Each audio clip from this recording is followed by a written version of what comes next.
we've got the close quarter expert, starving Marvin Waite. What this boy proves is you don't have to cast to the moon to catch big carp. I'm Marvin Waite and I'm from Sheffield.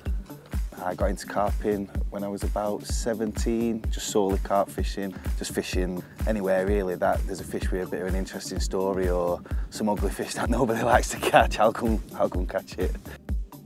I love short range fishing because it gives you a good opportunity to learn from your quarry, learn a lot from carp, learn how they react to rigs, see how they react to different coloured baits, different baiting situations, so you can learn a lot more from just casting out 100 yards and without feeling it with a marker and stuff. So yeah, close range for me all the way. Here we have a very lively 24-pounder. I'm down at Home Fen with the rest of the team, but as you might notice, the background's a little bit different. That's because I'm on Poacher's Pool. It's a small intimate water which suits my fishing down to the ground. I'm just about to get my left-hand rod out, which is on the nice tree line on the far margin over there. I'm going to cast out a standard snowman setup. That's made up of a nice coated braid with no break, as I don't like the movement it gives. I like it to be a little bit stiffer, like an extension of the shank. That's made up of a 15mm sauce freezer bait, a little white sauce fluoro pop-up, and I'll be clipping on a small PVA stocking made up of crushed sauce boilies, some krill ground bait and some pellets. It's a nice balanced setup. I'm going to clip a little bit of PVA foam on. That stops the air from tangling around the hook and also gives me a marker for when I'm baiting up on the clear patch. That's the rig. Now let's get it out onto the spot. Whenever you're casting to a feature such as the tree line on the far margin, it's very important to clip up. I've already clipped up, but the main thing about clipping your rods up is to ensure you cast from the same position. I'm using the end of this sleeper as my marker, so I know each time I cast, I'm always starting in the same way. So let's get the rod out.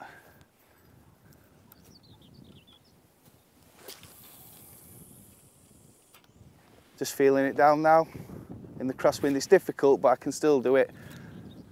Now that rig is fishing. All I'm waiting for now is my little bit of foam to pop up. I can walk back down the bank, catapult some baits in, job's a good one.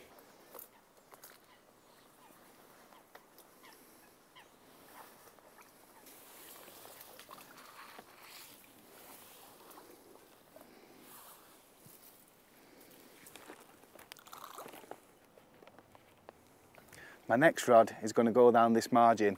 The wind's been hacking in here now, so the fish are definitely going to follow it. And there's a lovely gravel strip at the bottom of the shelf that I'm just going to give a little underarm flick, place it on the gravel shelf. I don't need a PVA bag, but what I'm still going to put on is a little bit of foam, just so I've got a marker to bait up.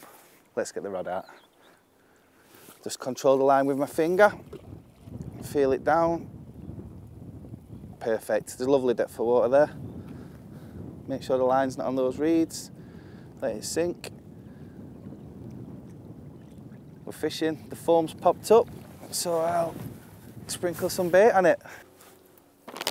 And that's it, we're rocking. For my style of fishing, it's important to have a nice, balanced, lightweight setup. And that's why I'm currently using the Shimano 10-foot Velocity 3-pound test curve rods, and I've balanced those up with the 10,000 DL bait runners. Let's take a look at the rod in particular. It's 10 foot, but that doesn't mean it's a shrunk down version. It's got a full length handle, which helps, obviously, if you need to punch a bag out or maybe a stick or something like that, 80 to 100 yards, I can do that. The other benefits of having a 10-foot rod is the pack down size. Obviously, you've got two 5-foot sections. You can be quick off the block. I can take them to work in the back of the car, no worries.